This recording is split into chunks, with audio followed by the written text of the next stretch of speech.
Halo Cimsa, siang semua. Gimana kabarnya nih? Semoga kita selalu sehat dan bahagia ya. Perkenalkan, namaku Chandra Pranata Salim sebagai moderator video informatif Karir Prospek A Good Doctorpreneur. Nah, memang kegiatan ini adalah suatu kegiatan yang diadakan oleh Cimsa FK USU dan dalam konteks GRWM, Get Ready with Skumi. Nah, jadi sekarang ini kita akan membahas sebuah topik yang sangat menarik sebagai suatu doctorpreneur. Nah, apa sih doctorpreneur itu? Doctor and entrepreneur. Dokter sebagai suatu klinisi dan entrepreneur sebagai suatu pembisnis. Ini memang salah satu yang cukup jauh kan, satu saintek. Tapi akan kombinasikan menjadi suatu doctorpreneur. Dan sekarang kita akan, sudah hadir seorang dokter, Dr. Sudirman, adalah seorang pemilik 59 outlet kebab durian ucok di seluruh Indonesia. Keren banget gak tuh? Halo dokter, apa kabar dok? Halo, alhamdulillah sehat. Gimana dok? Apakah gimana kebab-kebabnya? Apakah oleh-olehnya sudah masih jalan lancar dok? Ada yang masih, ada yang macet, ada yang ya macam-macam lah. Izin dok, apakah ini di Medan semua atau ada ke luar Medan dok? Enggak sih, di semua Sumatera Utara ada, di Jawa ada, di Kalimantan juga ada. Wih, keren banget sih dok. Dokter sebagai pemilik pusatnya dok, 59 outlet ini dok. Ya, betul. Wah, keren banget sih dok.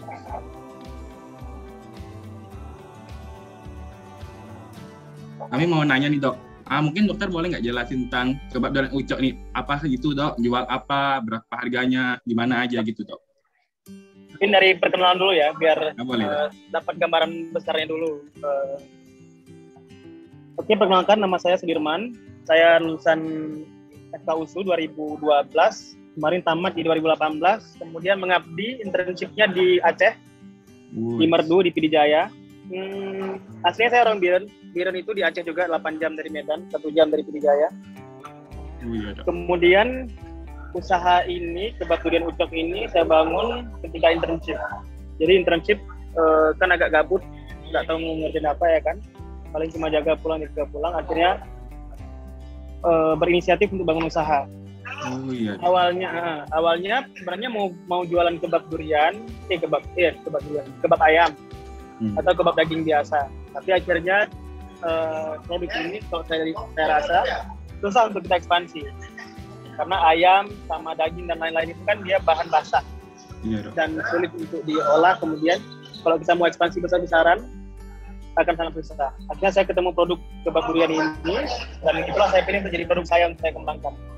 Nah, jadi di kebab durian ini sebenarnya dia sistemnya franchise gerobakan. Jadi kalau bisa dibilang kalau saya bukan penjual kebab durian, tapi saya penjual gerobaknya gitulah kira-kira. Penjual satu outlet. Nah, ada beberapa outlet yang memang saya punya sendiri, ada beberapa outlet yang dibeli oleh franchisee. Jadi nggak semua di manage sendiri, dijual sebagai franchise. Tapi pemilik brandnya adalah saya.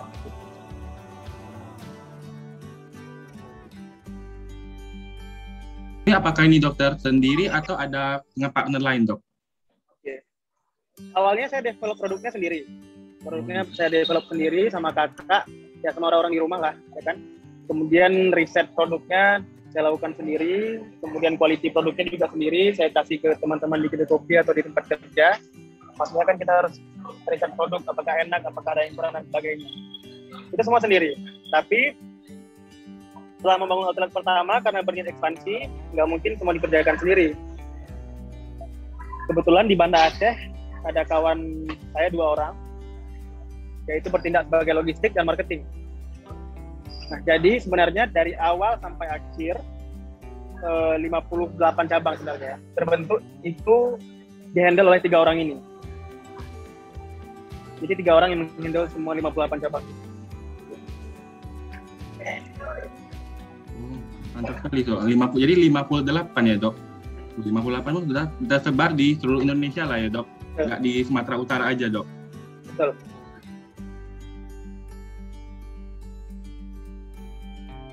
Apa sih yang buat dokter tertarik menekuni sebagai doctorpreneur ini dok?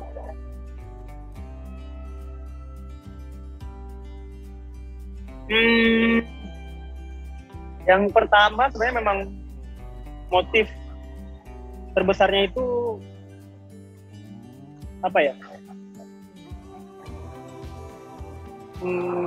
Motifnya agak apa ya? Motifnya saya kesal. Kenapa tuh, Dok? Karena begini ya, teman-teman semua, kita mahasiswa kedokteran berawal dari semua background, berasal dari semua background. Ada orang yang orang tuanya mampu, ada orang tuanya nggak mampu, ada yang menengah ke atas, menengah ke bawah. Ya, kita masuk sekolah kita mahal. Kita masuk sekolah kita mahal, bayar bukunya mahal, bayar ini, bayar itu, belum lagi lifestyle-nya sebagai anak kedokteran ya kan, mahal, semua mahal. Setelah kuliah 6 tahun, ditambah 6 tahun lah, 6 tahun 7 tahun lah, kita bilang setelah selesai koas, kita mengabdi pada negara, dan kita hanya digaji, bahkan itu di bawah UMR Aceh kalau waktu itu, 3 juta itu di bawah UMR Aceh. UMR Aceh itu kalau nggak salah 3,2. Nah, 6 tahun investasi ilmu, dan kita bekerja mengabdi dibayar 3 juta. Oh, Dok, kalau nggak mengabdi gimana? Setelah mengabdi pun cari rumah sakit yang kalau di Aceh ya, yang di atas 5 juta itu sulit, susah. Nggak bisa kerja satu rumah sakit, harus kerja 2-3 rumah sakit. Oke? Kita bayangkan sama kawan kita yang polisi misalnya. Polisi ya. Dia sekolah 6 bulan. Okay? Dia sekolah 6 bulan, dibayari negara, dan setelah tamat 6 bulan itu, dia dapat gajinya 5 juta. Okay. Kesalnya di mana? Kesalnya adalah profesi kita nggak cocok harusnya digaji seperti itu. Harusnya digaji 0 atau besar. 0 rupiah masih lebih terhormat sebenarnya daripada digaji 3 juta per bulan. Kalau dari menurut saya pribadi. Okay. Kemudian ketika internship, nanti teman-teman akan lihat, itu banyak sekali yang overdiagnose. Yang tidak sakit disakitkan oleh dokter spesialis. Contoh sakit perut sedikit, ini appendix, nanti malam operasi, bentar lagi operasi. Sehari mungkin 5 kali operasi. Kenapa? Ngejar klaim. Sorry to say. Jadi profesi kita yang mulia, jadi tidak mulia gara-gara kenapa? Kita nyari uang di profesi ini. Kita nyari uang dengan mengorbankan kesehatan pasien. Teman-teman nanti mungkin nggak jarang ya anak USU yang ngamen ke Jakarta, tapi di Jakarta ketika ngamen itu pasti polifarmasi, karena klinik umum. Pasien nggak mungkin dikasih 3 obat, 4, 5, 6 obat pasti dikasih untuk mendapatkan profit sebesar-besarnya. Sektor kesehatan jadi sektor yang paling profitable di dunia ini gitu lah. Pendidikan, kesehatan, politik, ya kan? Jadi karena kekesalan itulah akhirnya saya memutuskan untuk tidak mau cari uang dari dokter, dari profesi, biarkanlah profesi ini jadi mulia dia dengan sendirinya, dengan menolong orang lain. Saya tetap bekerja sebagai dokter umum di IGD, di Poli. Saya kerja di 2 rumah sakit yang berbeda sekarang. Tapi nggak ada niat satupun dari saya untuk menjadi kaya raya dari profesi saya. Itu motifnya.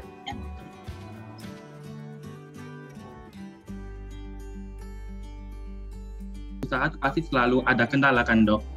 Bagaimana sih perjalanan dokter awal-awal pas buka usaha gitu, Dok? Dan sampai sekarang gitu.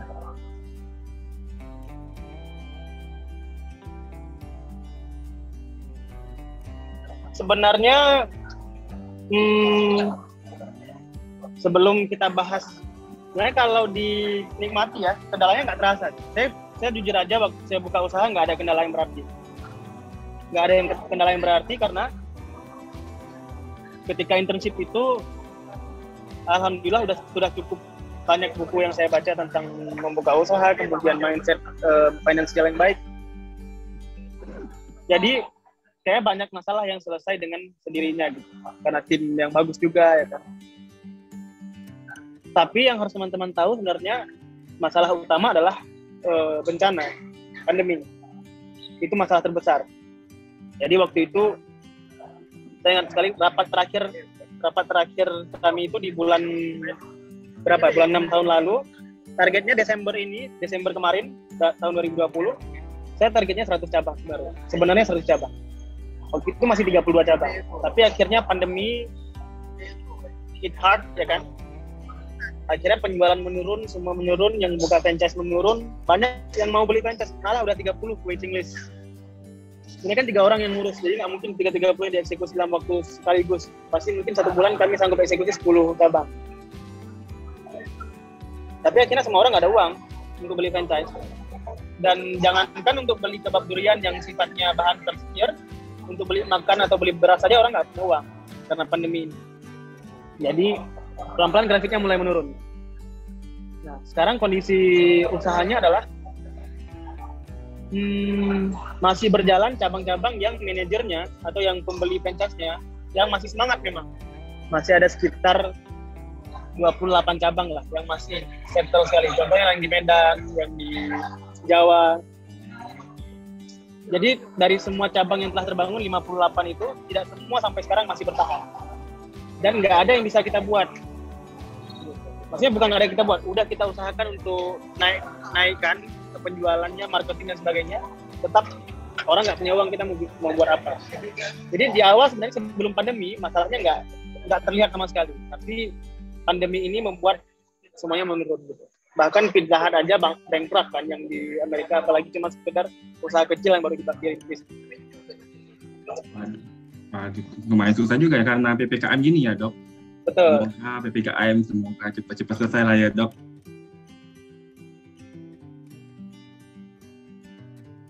Tapi apakah ini kan katanya sudah mau agak membaik kan, Dok? Apakah sudah ada langkah-langkah strategi untuk naikinnya, Dok?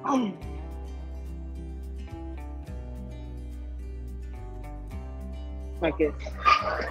Sebenarnya kalau saya di KDU sendiri udah nggak terlalu concern. Soalnya kemarin dari bulan 8 CEO-nya udah saya alihkan ke orang lain. Jadi kan satu usaha dagang itu dipegang oleh CEO kan. CEO-nya udah saya kasih ke orang lain dan saya lepas sepenuhnya. Jadi kan kami 3 orang tadi. Yeah. Jadi saya keluar tapi masih sebagai owner, tapi tidak digaji lagi. Dulu kan CEO dan lain-lain digaji. Saya nggak makan gaji lagi, tapi bahkan bagi profit. Kemudian 2 orang ini sekarang, yang satu udah jadi dokter juga. Dulu dia masih koas, sekarang udah jadi dokter dan udah mau mulai bekerja.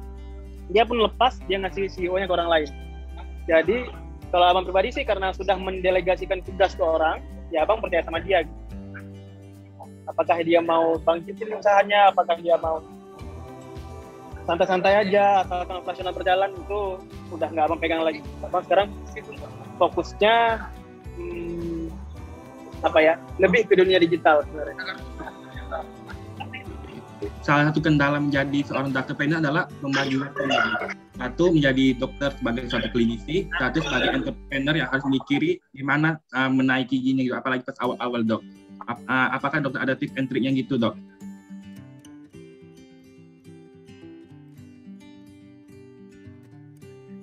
Waktu nggak jadi masalah besar bagi kita ya.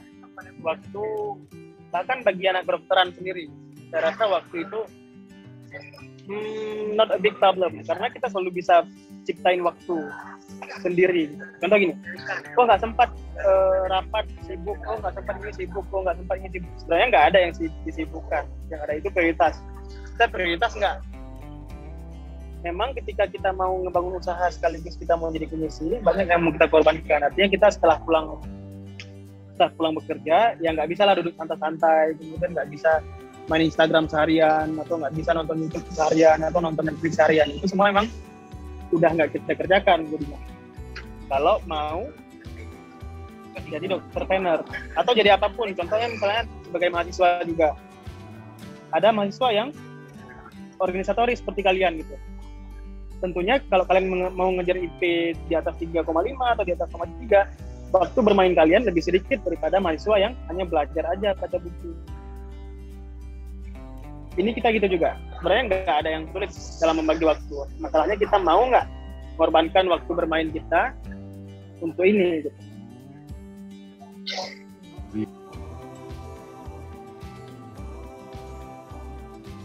Jadi seorang entrepreneur, Dok, apa sih yang harus kita jalankan, harus kita siapkan terlebih dahulu pas di awal gitu, Dok? Apakah butuh modal yang besar kah? Apa butuh niat dulu kah? Atau butuh relasi yang penting?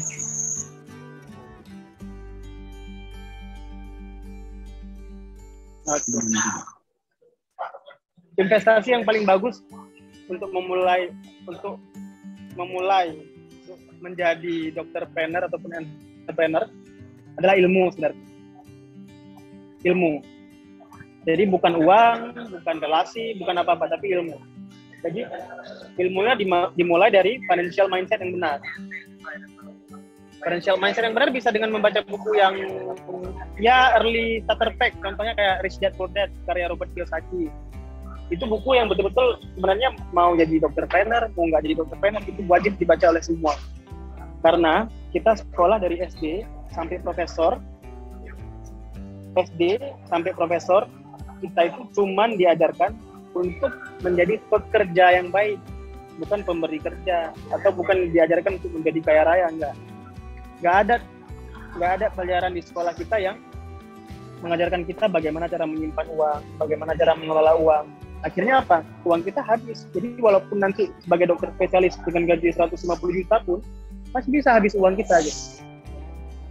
Nah, jadi financial mindset yang baik dulu, mulai dari situ, kemudian mulai baca buku bisnis, buku yang 4 Hour Week, dari, lupa pengarangnya siapa. Intinya berasal dari ilmu dulu. Ilmu paling penting. Nanti ketika ilmunya sudah cukup, rasanya Kak udah yakin aja kalau mau guide investor, mau apapun itu udah gampang. Artinya semua berasal dari diri kita terlebih dahulu ya. Apakah harus wajib membaca banyak gitu ya, Dok? Perdalam ilmu dulu. Jangan mengerjakan sesuatu tanpa ilmu. Betul juga sih. Tadi dengan cara membaca, misalnya ada relasi-relasi dari kawan juga artinya ya, Dok? Betul. Sama sebenarnya ilmu itu bukan hanya dari membaca, ada juga banyak orang yang entrepreneur sukses yang dia bahkan nggak baca apa-apa juga sukses. Nah, itu adalah ilmu pengalaman. Tapi memang untuk mengeluarkan pengalaman itu kan butuh waktu. Jadi mending kita curi pengalaman orang. Dari mana? Dari buku. Oh, betul juga sih. Apakah ada mungkin relasi-relasi dokter ada yang membuka suatu usaha juga gitu, Dok? Atau mungkin dokter yang baru pertama? Oh, jadi mungkin sebagai yang pertama gitu ya, Dok? Kalau di angkatan saya mungkin yang memulai bisnis dari nol, saya nggak tahu apakah ada apa enggak, tapi kayaknya nggak ada. Mungkin ada yang, tapi saya nggak tahu dia lagi buka bisnis. Soalnya kan saya pribadi kalau buka bisnis saya diam-diam aja, nggak ada yang tahu sampai 30 cabang itu nggak ada yang tahu kalau saya buka kebab durian ucok. Karena nama kebab durian ucok juga diambil untuk camouflage supaya orang berpikir itu adalah punya ucok durian Medan, padahal bukan.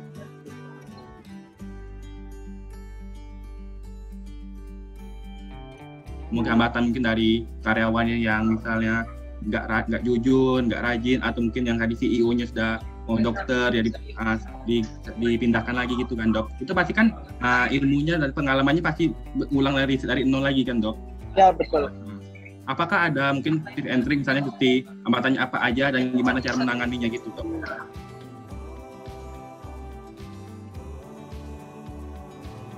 Caranya adalah memang harus dihadapi hambatan itu gitu. Jadi kalau tanya misalnya siapa ya influencer terkenal yang udah kaya kayak Intaken ataupun Arif Muhammad itu, kalau nanya sama mereka gimana caranya mulai bisnis, gimana cara menyelesaikan hambatan itu, caranya adalah mulai dulu. Karena itu nggak bisa diajarkan sebenarnya. Kita memang harus merasakan dulu pahitnya ditipu sama orang, pahitnya ditipu sama investor, pahitnya ditipu sama pegawai. Itu memang harus dirasakan dulu. Dari situ kita upgrade diri kita sendiri. Itu kalau hambatan-hambatan yang jenisnya teknikal, yang mungkin nggak bisa semua kita baca dari buku ataupun gimana, itu memang harus dihadapi dulu, harus dijalankan dulu. Biar aja rugi dulu, biar aja sakit dulu.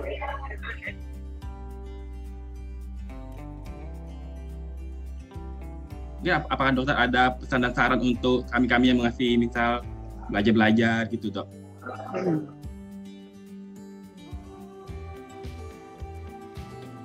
Oke, sebenarnya kalau sarannya sih nggak semua orang harus menjadi dokter trainer.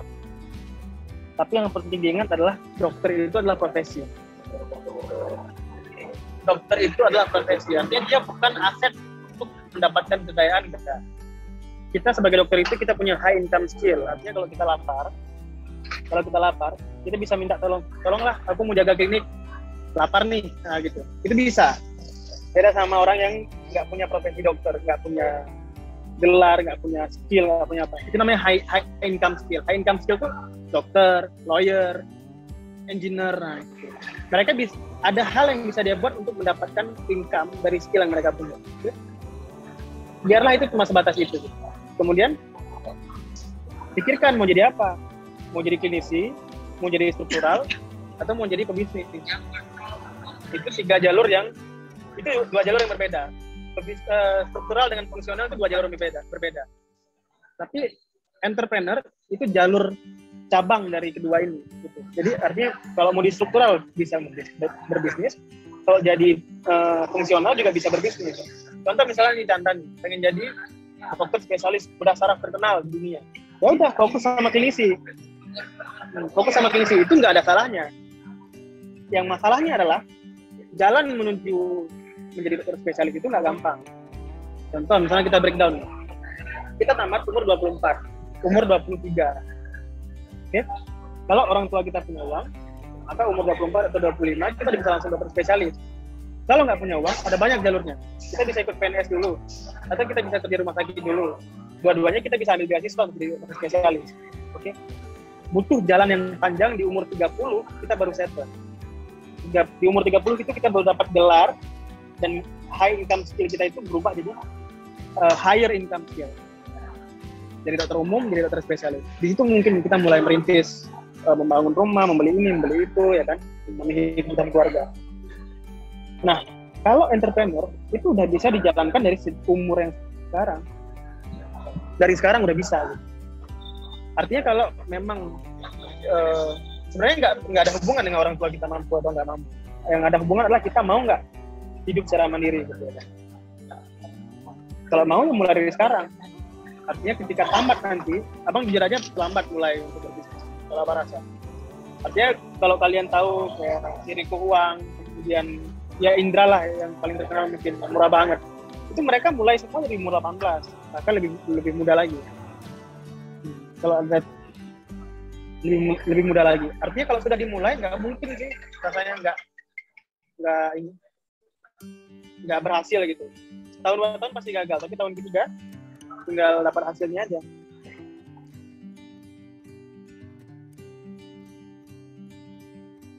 Tapi apakah memungkinkan misalnya contoh kan dokterpreneur, apakah harus fokus ke salah satunya aja dok? Apakah menjadi dokter saja atau trainer atau kan bisa dua-duanya fokus berdua? Apakah sulit itu dok?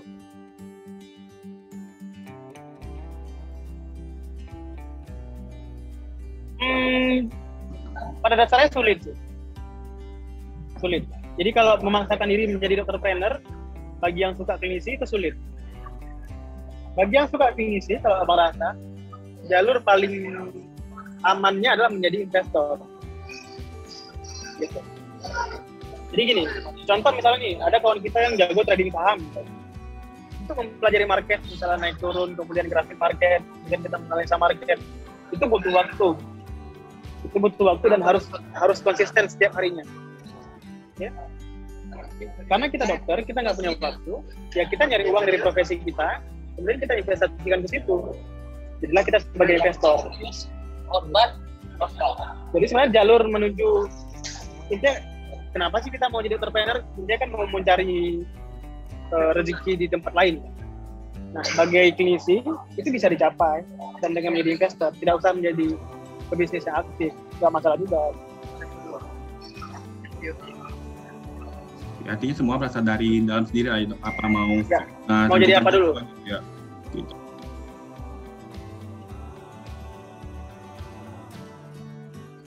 Apakah ada mungkin tips and trick lainnya gitu dok? Mungkin mau yang disampaikan kepada kami gitu dok, sebagai calon dokterpreneur.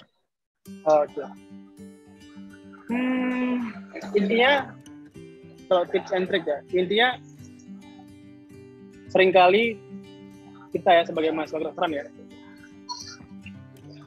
lingkungannya atau atmosfernya itu terlalu eksklusif.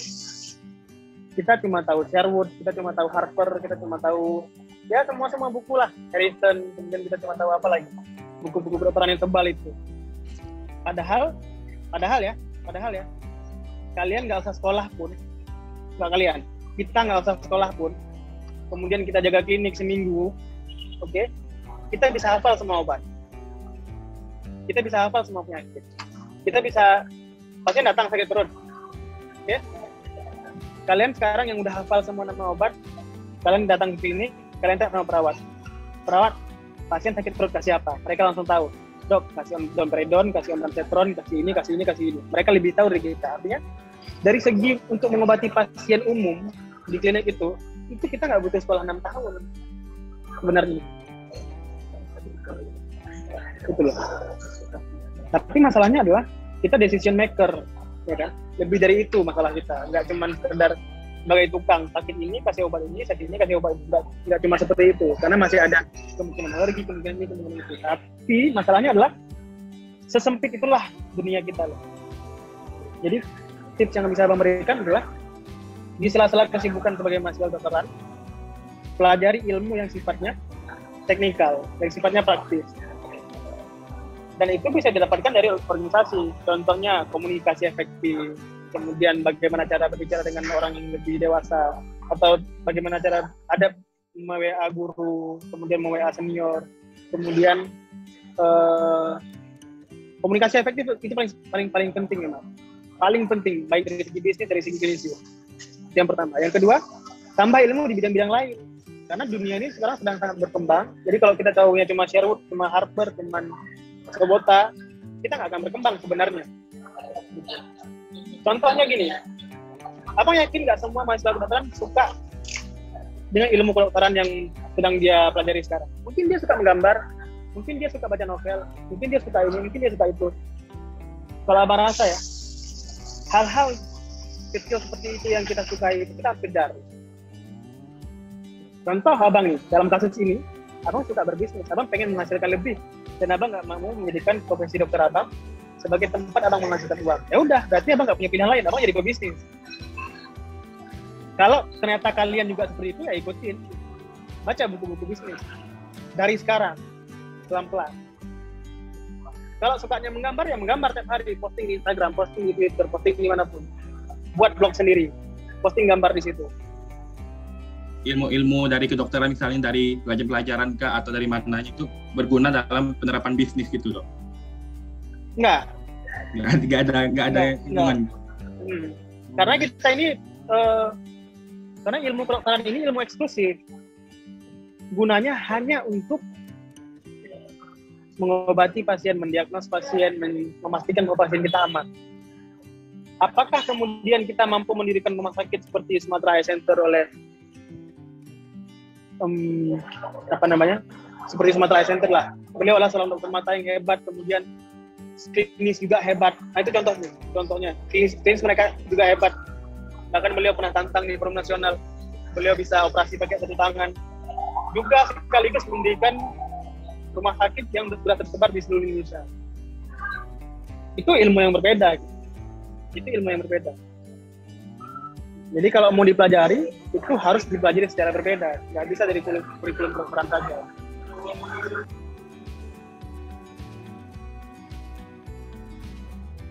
Oke. Nah, terima kasih banyak ya dok atas saran-sarannya, atas masukannya, pengetahuannya yang dokter sudah berikan dok. Semoga dokter makin sehat ke depannya, makin sukses, dan semua usahanya makin berkembang dan go internasional ya dok. Amin. Oke, mungkin sebelum kita akhiri nih, saya ada sedikit kesimpulan. Jadi, Dr. Preneur itu adalah seorang dokter yang menjadi seorang klinisi dan juga sebagai seorang entrepreneur, sebagai seorang pembisnis. Jadi memang semua itu berasal dari dalam diri kita terlebih dahulu. Apakah kita mau menjadi seorang dokter, apakah menjadi seorang entrepreneur, apakah mau jadi yang suka lukis, suka menggambar, semua kita harus tentukan dulu fokusnya kemana, dan memang berasal dari dalam diri kita yang menentukan dok. Apakah benar gitu dok? Saya kira begitu. Intinya passion, dokter itu adalah profesi, tapi passion itu adalah hal lain yang tidak berhubungan dengan profesi dan kita bisa kembangkan itu. Tadi memang semua berasal dari passion diri kita untuk kita kembangkan lagi ya dok. Oke, baiklah dok. Terima kasih dok atas diskusinya. Kami sangat bersyukur bisa kedatangan dokter, seorang entrepreneur yang sangat-sangatlah sukses, sudah banyak cabang-cabangnya. Semoga makin sukses ke depannya ya dok. Mungkin demikianlah diskusi kita pada sore hari ini ya dok. Saya mungkin izin pamit undur diri. Saya Chandra Salim pamit undur diri. Dan jangan lupa untuk nantikan ada video edukatif lainnya nih yang akan membahas tentang dokter militer. Jadi apa yang akan dibahas di dokter militer, mungkin prospek karirnya, gimana cara menjadi dokter militer, nanti akan dibahas tuntas di video edukatif berikutnya. Jadi jangan lupa ditonton. Thank you guys, thank you dokter. Sama-sama.